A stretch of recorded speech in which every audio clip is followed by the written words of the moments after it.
Good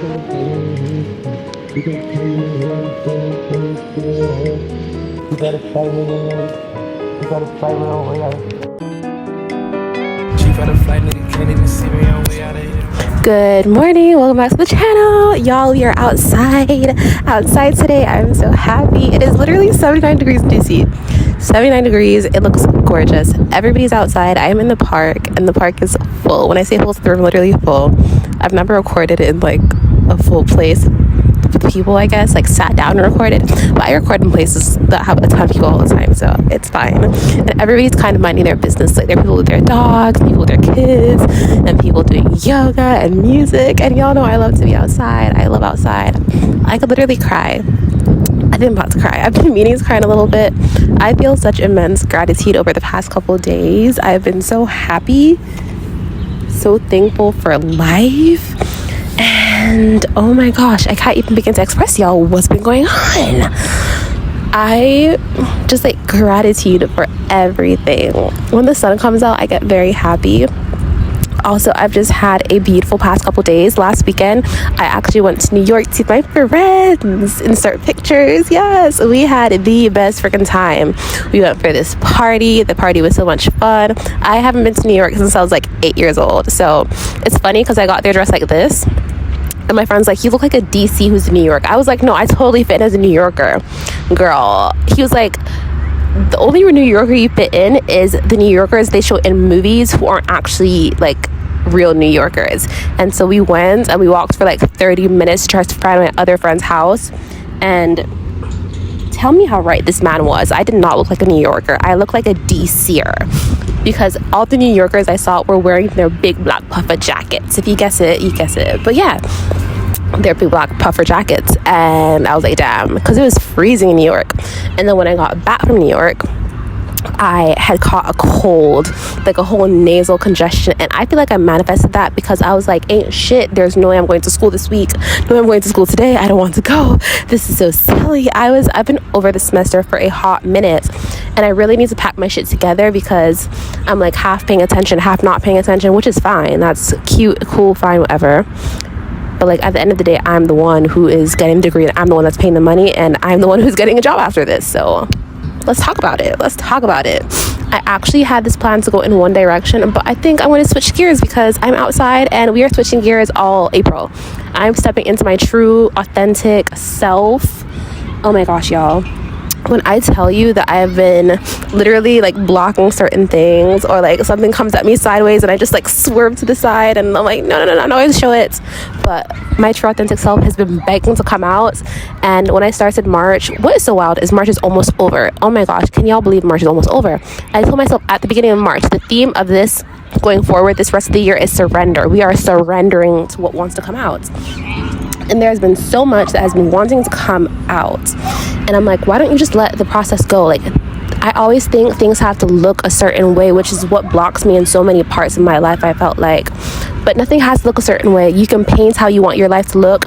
And you don't have to see somebody's life going that way for it to be okay for you to live your life that way, okay? However you want to live your life, you can live your life that way, okay? And I'm letting go of the way life is supposed to look and just doing life. I am enjoying it. I am laughing and loving. I would like a stable career, and I know I'm going to have a stable career. Like all these things saying I would like, I have them. We're manifesting baddies here only, okay? And very financial income, like 6-figure income. And I can do all this very comfortably. Like, I love producing content for y'all about what I'm passionate about. And I would love to smack a cute little check on the side too for doing it, because that is my efforts and that's me sharing life, you know? And so, apart from like doing YouTube and being a content creator, I love community. So I do a lot for community as well. And I'm just trying to figure out how I want to incorporate my love for community into this next chapter of my life, but that's the story for another day. I was here to talk about something else and we kind of digressed, so let's figure out. I was talking about being my authentic self. So there are a bunch of things that really wanted to come through. Oh my gosh, can y'all hear that? She's a loud train today. Just listen. Yeah, okay. So there's a lot of things that wanted to come through, and it was regarding like how spirituality is supposed to look. And like I said, nothing's supposed to look a certain way. So I said I am surrendering to the process, surrendering to the journey. It found me and it wants to take me with it. The journey found me and it wants me to keep going, so I'm going to keep going and see how it is, because I'm really excited. I've been fighting and I'm ready to step into my truth, because you can feel when something is your truth, and you can feel it when you want to try it out, and nothing's the end all be all. I can try it out and see how I like it, and then I can keep moving from there. But I'm learning so many things about life, and so many things are making sense.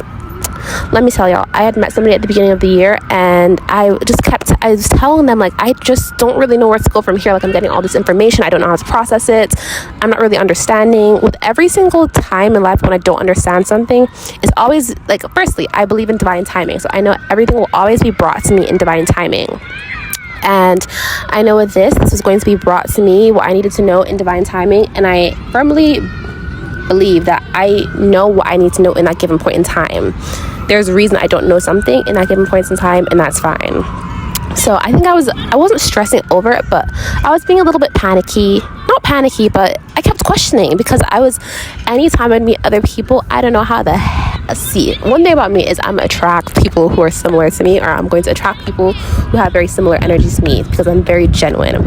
I kept attracting people who, I guess we were into the same thing, especially when it comes to the spiritual sense, and we'd always enter this conversation. It was just so wild, because how do you meet a stranger and y'all get into the spiritual conversation? Like, the serious is 5 seconds, you're already there.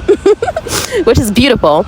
But I'm telling them that, like, I just don't understand. And anyways, a lot of things were brought to light, and it's making a lot of sense now, so I feel a little bit better. And divine timing. Also, love how y'all are getting a brief synopsis of my life in this episode, because when I say that the episode for every single month I have a theme, and this month's theme is confidence. So we are talking all things confidence, and so part of me stepping into myself, it works out great, because I'm also becoming confident in what I'm doing.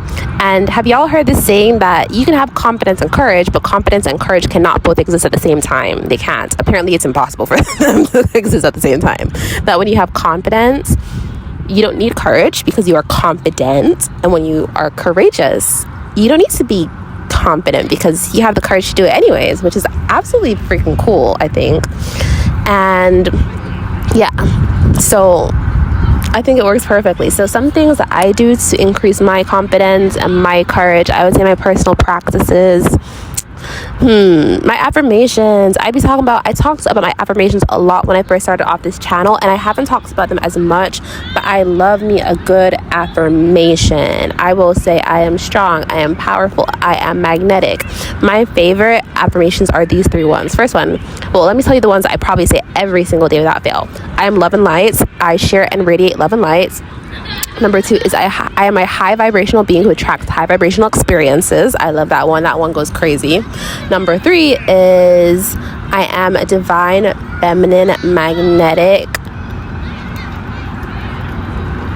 goddess, radiating divine, feminine, magnetic goddess energy. It's beautiful. I feel so good when I say them. I can also say things that help me feel better for the moment. So maybe I operate in confidence, or I have the courage to do what I need to do, and they're part of my courageous practice. I think another big thing when it comes to courage for me is just showing up and doing what scares the hell out of me. Let me tell y'all what happened. So on a couple weeks ago, there was this event. It's called The Set R&B, and it happens in DC. I think it happens every so often, and so I really wanted to go. It was my friend's birthday, so I went to my friend's birthday first, and my friend was really tired, so she didn't want to come with me after the event. But I had another friend at the birthday, and I was like, hey, do you want to come? He had something else to go for, so he was like, I'll be there for like 5 minutes and then go. So he comes with me for like 5 minutes, and then he leaves, and it's me, and it's like a stadium full of people. Like, not a stadium, it's Howard Theater, so it's like a theater full of people just dancing, and everybody has somebody, because when you think of R&B, you think of love, you think of black love especially. And when I say, it was just beautiful, like so much black love, and they were playing so many R&B hits, and everybody has someone, and I'm just there, like I'm just dancing on my own, which I loved. Though I just didn't want to leave. I was like, I'm gonna stay there. I was there from like 12 p.m. till 3 a.m. in the morning, just dancing by myself. And people would come to me and they'd be like, hey, do you want to dance? And I love that every single person who came to me asked for consent, and I was like, no, I'm good, thank you. So I'm very proud of myself for standing my grounds. But by doing things that scare you, you can increase your confidence, which is a really big thing. So basically, you have to keep showing up and doing what scares you, and that's how you build your confidence. Because firstly, we don't grow unless we are uncomfortable. One of my favorite quotes is, get comfortable being uncomfortable, because you'll forever be put in situations that you always want to grow, and there'll always be situations that will make you feel uncomfy. So get comfy being uncomfy, okay? I'm so happy. Okay. Yes, so a big practice of mine will always be showing up in uncomfy spaces, and I've honestly gotten really used to shopping at events by myself and meeting people there. It's a lot of fun, actually. If you ever like wanted to try it, I think you should try it. You'll meet people there, and what's nice is you can start off gradually. So what I've been telling people, because let me tell you that I made a post on TikTok about me going for the set R&B, and how like I went by myself in a room full of people that everybody had somebody, and it went viral, and they're like, how do you do it? That I'm still getting used to it. Congrats to you, girl. I'm so proud of you. Oh my gosh, that's amazing. It was so supportive. But anyways, some ways that you can step up and be more comfortable is by doing it gradually. Sometimes our bodies don't like us to be forced, because that can be a lot at once. So doing it gradually, and this can look like you going out with your friend group and you deciding to step away for like 5 minutes at a time, or step away for 15 minutes at a time, and maybe they're dancing, maybe you take a seat, go to the bar, or maybe you go to the bathroom, stay a longer time, or you go to another floor of where you guys are. But taking that step when you're out, to just leave for a little bit at least and see how that feels to your body, because you know you have a backup plan, then that's there. Or you can go with a friend who you know, like a really social friend who usually ends up with people. So you go with them, they end up with their people, you end up with your people. You know, I mean, take your time. Don't be harsh on yourself. It is a gradual process. Also, y'all, the sun is going back, and I came here for the sun. It's not 7:30 p.m. yet. That's when the sun's supposed to set. I don't know what's going on. But basically, those are some steps to help you sink into your confidence. Okay. Put that big one down first. It's getting a little bit louder around here, but I love y'all. That's what I have y'all for y'all this week. I feel like this is ending so abruptly, but we'll talk about some more things. I'm thinking about what book I want to talk about for this confidence series. I'm probably going to do You're a Badass, because that one smacks. But let's talk about a couple more things in my next week's episode. Yeah, we have some good things for y'all. I love y'all. Just stay in there. We're doing great. I'm so freaking proud. I love that it's sunny. I'm really, really happy. In the park, girl, in the park. Outside. Anyways, I'll talk to y'all later. I love that y'all are getting the intermission of all the sounds in this park, because it's so much fun. I love you. Bye.